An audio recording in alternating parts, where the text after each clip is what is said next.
देखिए, कल जो बिहार में हुआ है, जो कैबिनेट विस्तार की घटना हुई है, वो एक तरह से देखिए तो राजनीतिक तौर पे एक बड़ी घटना है। इसे आप ऐसे भी देख सकते हैं कि एनडीए जो है या बीजेपी ने जो है अपनी ए टीम तैयार कर ली है। ए टीम में इनके 30 खिलाड़ी होने थे, यानी 30 मंत्री होने थे, 35 मंत्री होने थे, मुख्यमंत्री को छोड़ के। अभी तक केवल 30 थे। तो जो बचे हुए मंत्री थे, उन्हें अपने जो बचे हुए उनके खिलाड़ी थे उसे भी शामिल कर लिया गया है। और इससे उनके दो फायदे हैं। पहले तो इन्हें 6 महीने का टाइम मिलता है। देखिए, बिहार में जो चुनाव होने हैं वो 2025 में चुनाव होने हैं। वो लगभग अक्टूबर के महीने में चुनाव होगा, तो उसके पहले जातीय समीकरण को दुरुस्त किया गया है। एनडीए ने ये काम किया है कि जो वैसी जातियां जो बिहार में राजनीतिक तौर पे मजबूत जातियां मानी जाती हैं, रेलेवेंट जातियां हैं, उनको रिप्रेजेंटेशन दिया है, या उनका अगर प्रतिनिधित्व कम था तो उनके प्रतिनिधित्व को और बढ़ाया है। वैसी जातियां जो महत्वपूर्ण हैं उनके लिए राजनीतिक तौर पे, उनके लोगों को शामिल किया है। तो जो 7 नए चेहरों को शामिल किया गया, आप उसे आप 6 मान सकते हैं, क्योंकि एक चेहरा जो है वो तो दिलीप जायसवाल जो कि प्रदेश अध्यक्ष थे, उन्होंने जब इस्तीफा दिया तो उसके बदले एक चेहरे को शामिल किया गया था। लेकिन जो 7 नए चेहरे जो हैं, वो आप अगर इनके जो कैबिनेट है, चाहे जेडीयू और बीजेपी का जो मिला के जो नीतीश कुमार की जो कैबिनेट है, इसे आप अगर उनकी ए टीम मानते हैं या वैसी टीम मानते हैं जो पूरे चुनाव प्रचार को फ्रंट से लीड करेगी, तो उसके राजनीतिक समीकरण को टिक किया उन्होंने, ठीक किया है, और एक तरह से सारे बॉक्सेस को टिक किया गया है। और यही मंशा थी बीजेपी की, और यही कारण है कि ये पूरा मामला जो है, ये पूरा निर्णय जो है, बहुत जल्दीबाजी में लिया गया। हमने देखा कि परसों जेपी नड्डा थे पटना में। वो पटना आए थे, अपने कार्यक्रम के दौरान स्टेट गेस्ट हाउस में ठहरे थे, और उसके बाद बिहार के मुख्यमंत्री नीतीश कुमार उनसे मिलने वहाँ पर पहुँचे। लगभग 15 से 20 मिनट की मुलाकात हुई, बंद कमरे की मुलाकात हुई। दोनों तरफ के कुछ वरीय नेता थे, वो भी मौजूद थे, और वहाँ पे ये निर्णय लिया गया कि ये जो खाली पड़े हैं, जो रिक्त कोटा पड़ा हुआ है बीजेपी का, जिसमें 6 सीटें, 6 मंत्रियों की जो वैकेंसी एक तरह से पड़ी हुई थी कैबिनेट में, उसे जो है भर लिया जाए। और उसके बाद जल्दीबाजी में हमने देखा कि किस तरीके से अगले ही दिन 4 बजे ये जो कैबिनेट में जिनको भरना था, उनकी रिक्तियों को भर दिया गया। उसमें जो लिस्ट है, जो हमारी जानकारी है उसके हिसाब से जो लिस्ट बनाया गया, उसमें जेडीयू से भी कंसल्ट किया गया। हालांकि ये प्रेरोगेटिव जो है वो बीजेपी का था, वो भाजपा का था, क्योंकि उनके मंत्री बनने थे। लेकिन आप जब देखते हैं, पूरे समीकरण को देखते हैं, और जातीय समीकरण को आपको जब देखना होता है, तो उसमें आप दोनों दल जो है वो बैठ के आपस में सारे मंत्री जो पूर्व में भी मंत्री बने हैं उनकी जातियों को भी देखते हैं, उनके समीकरण को भी देखते हैं, और उसके बाद देखा गया कि किस जाति को और प्रतिनिधित्व मिलना चाहिए।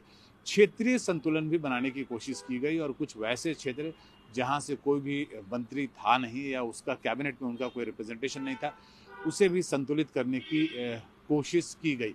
तो अभी तक जो है वो जो दिख रहा है, उसमें दोनों में समन्वय दिख रहा है। चाहे वो आप भाजपा और बीजेपी और जेडीयू की बात करें, उनमें एक समन्वय जो होना चाहिए, जो घटक दल में समन्वय होना चाहिए, वो दिख रहा है। लेकिन क्या ये समन्वय चुनाव तक ऐसे ही बना रहेगा, ये एक बड़ा क्वेश्चन है। और जो भी राजनीतिक विशेषज्ञ जो विश्लेषण करते हैं, वो लगातार ये सवाल उठाते रहते हैं कि क्या ये समीकरण बना रहेगा। और सबसे बड़ा जो बिहार की राजनीति में सवाल उठा रहे हैं लोग, वो ये उठा रहे हैं कि क्या नीतीश कुमार ही अगले चेहरे होंगे बिहार के।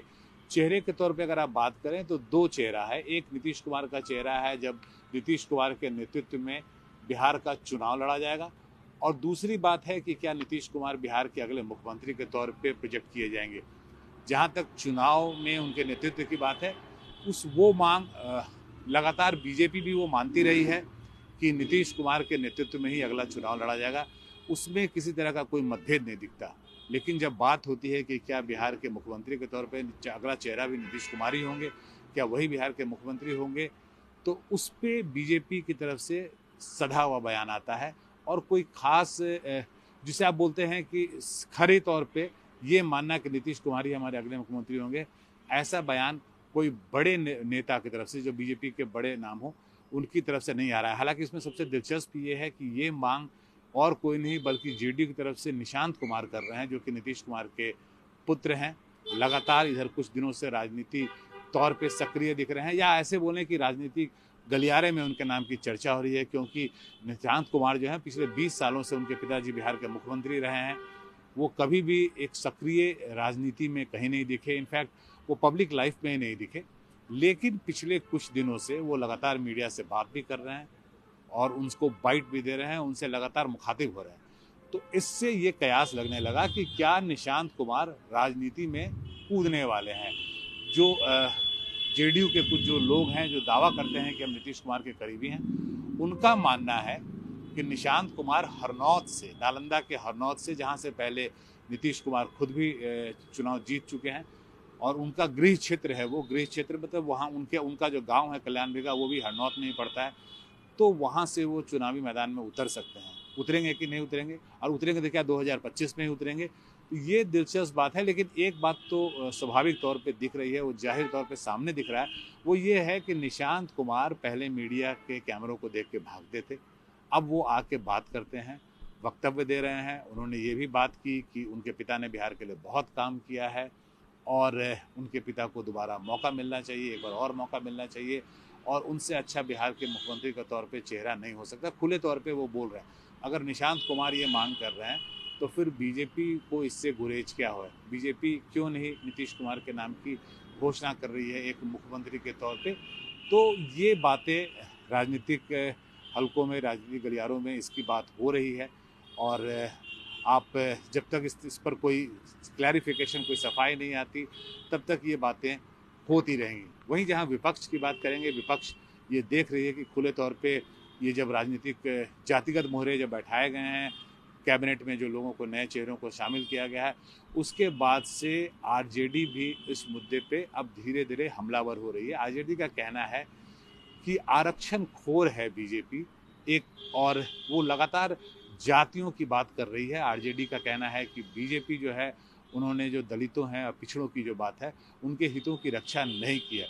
उसका जवाब हालांकि बीजेपी ने दिया है, पिछड़ों को बड़े तौर पे और दलितों को बड़ी संख्या में अपने कैबिनेट में शामिल करके। लेकिन जिस तरीके से आरजेडी के नेतागण, यहाँ तक कि तेजस्वी यादव भी इस सवाल को बार बार उठा रहे हैं, इस मुद्दे को बार बार उठा रहे हैं, उससे ये तो साफ है और ये जाहिर होता है कि आने वाले चुनाव में चाहे वो आरक्षण खोर की बात करेंगे, चाहे वो दलितों की बात करें, चाहे वो पिछड़ों की बात करें, तो विपक्ष जो है इस मुद्दे को लगातार उठाता रहेगा और उसी की शायद तैयारी है। जबकि अब हमने देखा कि एनडीए या फिर बीजेपी और जेडीयू ने मिलके जिस तरीके से अपने जो है जातिगत गोटियां जो हैं उन्होंने सेट कर ली हैं, उन्होंने सही जगहों पे बैठा दिया।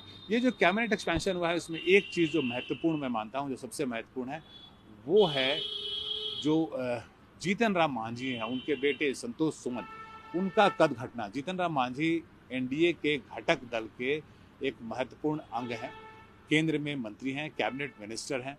उनके बेटे जो हैं सुमन जो हैं, वो यहाँ पे मंत्री हैं, कैबिनेट मिनिस्टर हैं और 3 पोर्टफोलियो उनके पास हुआ करते थे।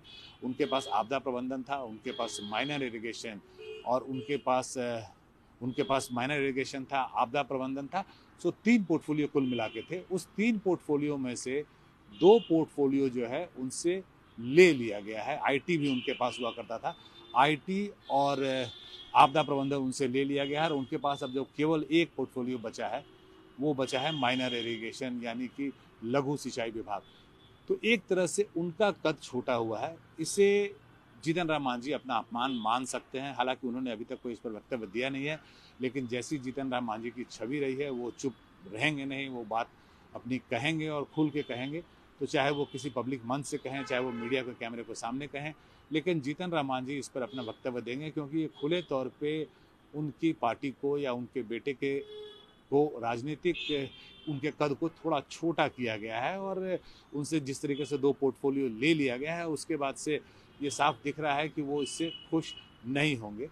तो एक तरह से आप बोलिए कि अगर मैं इस पूरे घटनाक्रम को आपके लिए सम अप करूं, तो इस पूरे घटनाक्रम में ये दिख रहा है कि बीजेपी ने अपना कुनबा तैयार कर लिया है, अपनी ए टीम तैयार कर ली है और अब वो मैदान में उतरने को तैयार हैं। जातिगत समीकरण सारे सेट कर लिए गए हैं, क्षेत्रीय जो संतुलन था उसे बना लिया गया है और विपक्ष उन्हें जिस मुद्दों पर घेरता, उन मुद्दों पे उन्होंने पहले से तैयारी कर ली है।